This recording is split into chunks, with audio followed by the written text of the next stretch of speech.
예, 그럼 계속해서 종목별 투자 전략 세워보도록 할 텐데요. 오늘 위즈인베스트의 김영철 팀장과 함께합니다. 어서 오십시오. 네, 안녕하십니까. 안녕하세요. 첫 번째는 당연히 제약바이오 얘기를 해보도록 하죠. 앞선 코너에서도 저희가 다루긴 했었는데 이제 구체적으로 종목 얘기도 한번 꼽아보고요. 유한양행은 앞에서 얘기 많이 했으니까 이것도 넘어가도록 하고요. 제약바이오 좀 앞으로 어떻게 보세요? 다시 임상 3상 얘기도 다시 좀 나오고 있고 계획 발표됐으니까 좋을 거다 하는데 좀 구체적인 투자 전략은 어떻게 짜야 될까요?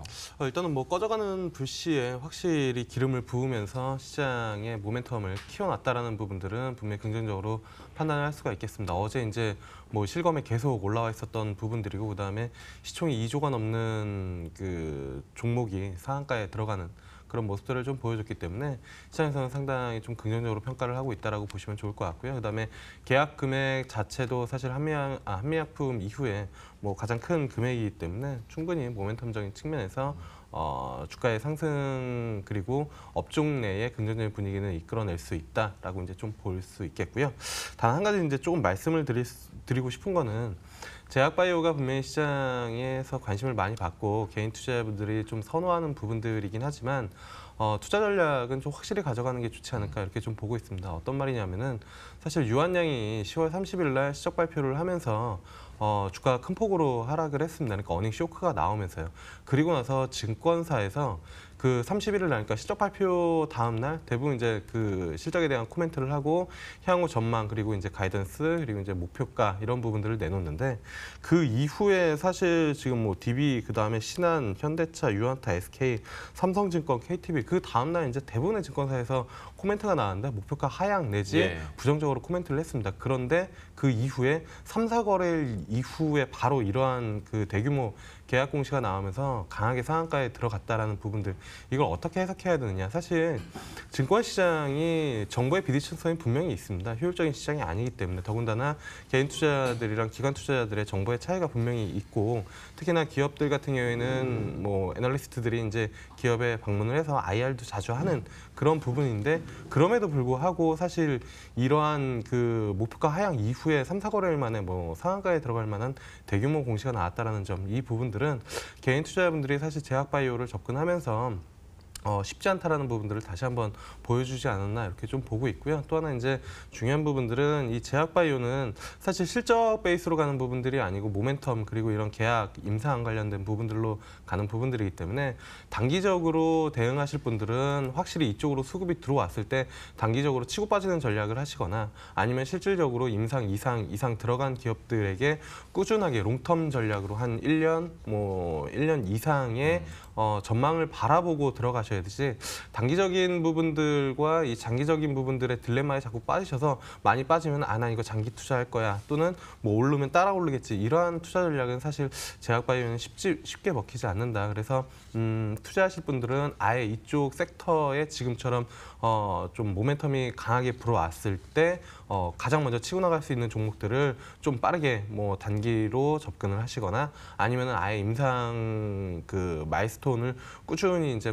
팔로우하면서 좀 투자를 하시는 게 유효하지 않을까 이렇게 좀 판단을 하고 있고요. 궁금하실 분들은 궁금하신 건 아무래도 이제 그렇다라고 하면 추가적으로 움직일 수 있는 종목들이 어떤 것이 될 것이냐 또 시장에서는 관심을 가장 많이 받을 수 있을 것이냐 이거에 대해서일 텐데요. 개인적으로는 HLB가 가장 유효하지 않을까 이렇게 좀 보고 있습니다. 일단은 리보세라믹 같은 경우가 워낙 시장에서 그리고 학계에서도 충분히 어느 정도의 그 위치에 올라와 있는 그런 상황이고 그다음에 HLB 수급을 보시면 아시겠지만 기관 쪽에서도 꾸준히 접근을 하는 그런 부분들이고 그다음에 가장 중요한 거는 사실 4월부터 7월까지 제약바이오 조정 이후에 치고 올라올 때 가장 빠르게 치고 올라왔기 때문에 사실 다음으로 접근해 볼 만한 그리고 제약바이오 종목이 포트 내에 없으신 투자자분들이라면 사실 HLB가 가장 좀 접근하기에 유효하지 않을까 이렇게 좀 판단을 하고 있습니다. HLB도 내년에 임상 3상 계획이 있더라고요. 여기에 대해서도 모멘텀이 될 것 같은데 다만 앞에서 얘기해 주신 것처럼 참 증권사도 모르는 제약바이오주인데 개인 투자자들에게 있어서는 더 어려울 수밖에 없는 업종군인 것 같습니다. 좀 참고하셨으면 좋겠고요. 두 번째 업종군 가운데서는 여기도 한숨 먼저 나온 곳인데 자동차 얘기를 해보도록 하겠습니다. 어닝 쇼크, 자동차 판매량 계속 감소하고 있죠. 뭐 안 좋은 소식들밖에 없는데 자동차주에 대해서는 그러면 좀 어떻게 보고 계십니까? 일단 쉽지 않다라고 보고 있습니다. 일단은 실적 부분들이 좋지 않게 나왔고 네. 마찬가지로 요즘에 이제 대규모 쇼크가 나오면은 뭐 증시에 워낙 관심 있는 투자자분들이 많기 때문에 실시간 검색에 올라오는 그런 부분들이 뭐 비일비재한데요.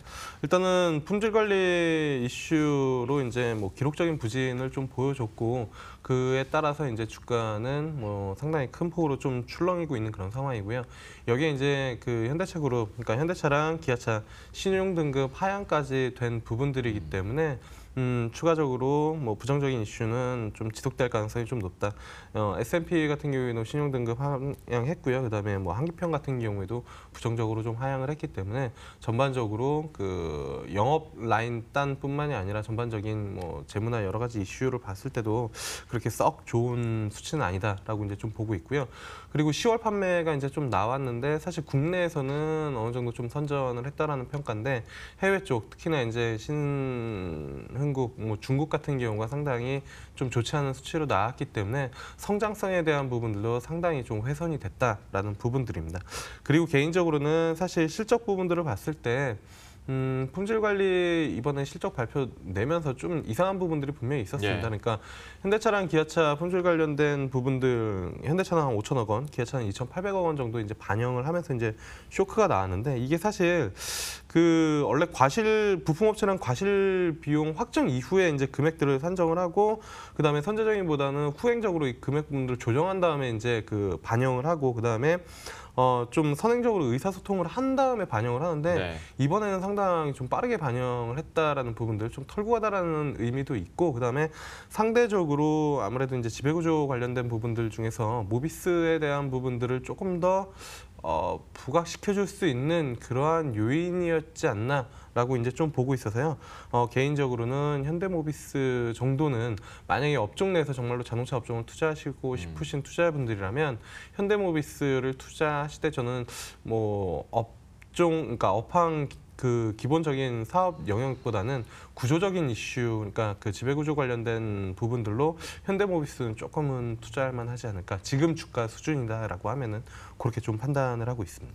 자동차 섹터 내에서 그래도 현대모비스를 꼽아 주셨고요. 현대차에 대해서는 좀 아쉬움 섞인 얘기들이 많이 나올 수밖에 없는데 뭐 현대차 실적 절대적인 수치도 물론 중요하겠지만 컨센서스라는 게 있잖아요. 예. 근데 그걸 너무 하회하다 보니까 어떤 소통에 대한 부재나 뭐 좀 너무 갑작스러운 비용 반영에 대해서 좀 실망스러운 부분이 많이 나오는 것 같습니다. 여기에 대해서는 좀 고쳐야 될 부분인데 지금으로서는 그래서 현대차나 기아차 접근하라고는 도저히 말씀을 못 드릴 것 같고요. 그나마 그중에서 현대모비스를 꼽아봤습니다.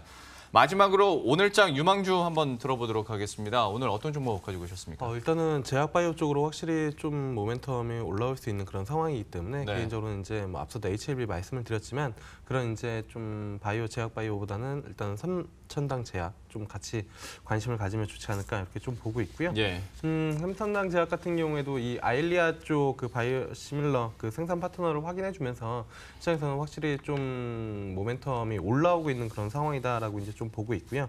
그다음에 이제 4분기 중에 그 이제 2,000리터 생산 샘플에 대한 요 부분들, 그러니까 품질에 대한 그 여부, 동등성을 이제 확보할 예정으로 시장에서는 좀 기대감이 있다라고 이제 좀 보고 있고 사실 주가는 사실 박스권 트레이딩이 충분히 좀 가능한 그런 상황입니다. 그래서 상단으로는 한 48,000원이 일단은 좀 막혀 있는 그런 상황이고 일전에는 좀 돌파될 가능성이 좀 높다라고 이제 언급도 좀 드렸었는데 어쨌든 시장 영향과 함께 좀 내려온 부분들이 있기 때문에 박스권 하단 지금 한 33,000원 정도에서는 충분히 좀 접근이 가능하다 이렇게 좀 보고 있는 그런 상황입니다. 그래서 목표가는 48,000원이고요. 그다음에 33,000원 이탈하면 추가적인 박스권 이탈이 있기 때문에 최대한 33,000원대까지 뭐 붙여가지고 매수하시면은 좀 괜찮지 않을까 이렇게 좀 판단을 하고 있습니다. 삼천당제약 같은 경우에 저희가 글쎄요 너무 옛날 얘기 같긴 한데 한 1년 전쯤에 굿모닝 마켓워치에서도 얘기 많이 나왔었거든요. 그때가 10,000원대 초반이었는데 뭐 3만당 제약 간다 뭐 얘기를 했다가 어느덧 5만 원대 찍고 살짝 내려왔습니다만은 현재 36,000원대고요. 목표 주가가 48,000원 다시 나왔습니다. 대신 손절가 33,000원도 얘기를 해주셨으니까요. 가격 전략 메모해 두시고 삼천당제약 관심 있으신 분들은 또 접근해 보시면 좋을 것 같습니다. 지금까지 위즈인베스트의 김영철 팀장과 함께했습니다. 고맙습니다. 네, 감사합니다. 네, 그럼 저희도 여기서 인사드리고요. 개장 전략에 대해서는 잠시 후 출발 마케돈 1부에서 더 꼼꼼하게 체크를